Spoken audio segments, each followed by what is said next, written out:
விஜய்க்கு இப்ப எதுக்கு இத்தனை வியூக வகுப்பாளர்கள்? சரி, விஜய்க்கு அரசியல் தெரியுது. இந்த சரி, மக்கள் ஏற்றுக்கொள்வார்கள். சரி. இந்த மக்கள் என்னைய வாக்களிப்பாங்கன்னா, விஜயே நேரடியா களத்துக்கு வரதானே? அதுக்கு இந்த பக்கம் ஆதவ அர்ஜுனாவுக்கு ஒரு வியூக பொறுப்பு, ஜான் ஆரோக்கியசாமிக்கு ஒரு வியூக பொறுப்பு.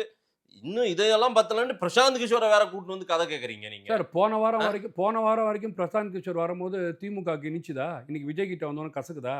ஏன் சார் இதே இல்ல சார் இ விஜய்க்கு எல்லாம் தெரியும்ன்றீங்கல்ல. இல்ல அப்புறம் எதுக்கு இவங்கலாம்? நீ விஜய் வீதிக்கு வந்தா மக்கள் நீ ஓட்டு நீங்க தான் போட்டுருவாங்கன்றீங்கல்ல.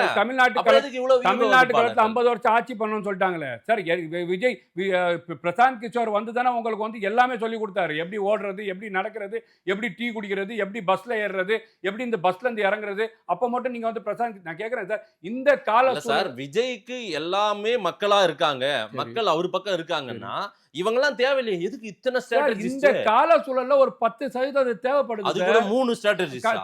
நான் கேட்கிறேன்னா என்னங்க இது? பிரசாந்த் கிஷோர் பார்ட்டில சேர்ந்துட்டாரா? பிரசாந்த் கிஷோர் விஜய் பார்ட்டில சேர்ந்துட்டாரா? கொஞ்சம் யோசிச்சு பாருங்க. பிரசாந்த் கிஷோர கூட்டின்னு வந்து நீங்க எல்லாத்தையும் உட்கார்ந்து பேசிட்டு இருக்கீங்கன்னா, சார் பிரசாந்த் கிஷோர் உங்களுக்கு பிரசாந்த் பிரசாந்த் கிஷோருக்கு தமிழ்நாட்ட பத்தி என்ன தெரியும்? பிரசாந்த் கிஷோருக்கு தமிழ்நாட்டுக்கு வரும்போது ஸ்டாலினுக்கு பிரசாந்த் கிஷோரை பத்தி என்ன தெரியும்? மோடிக்கு பிரசாந்த் கிஷோரை பத்தி என்ன தெரியும்? மம்தாக்கு பிரசாந்த் கிஷோரை பத்தி என்ன தெரியும்? நிதிஷ்க்கு பிரசாந்த் கிஷோரை பத்தி என்ன தெரியும்? காங்கிரஸ் கூட்டு வந்துச்சு. காங்கிரஸ்க்கு பிரசாந்த் கிஷோரை பத்தி என்ன தெரியும்? யார் சார் கூட்டு வரல? இந்தியா முழுக்க இருக்கக்கூடிய அரசியல்ல இந்த யுக்தியா கையாளுறாங்க. ம். இது ஒரு 10% சார். நெகட்டிவா கொண்டு போய் சேர்க்கிறது, பாசிட்டிவா கொண்டு போய் சேர்க்கிறது. அதான வேலையை அவங்க பார்க்குறாங்க. இல்ல ஒரு மக்கள் மன்றத்துல 90% மக்கள் வாக்களிக்க போறாங்க.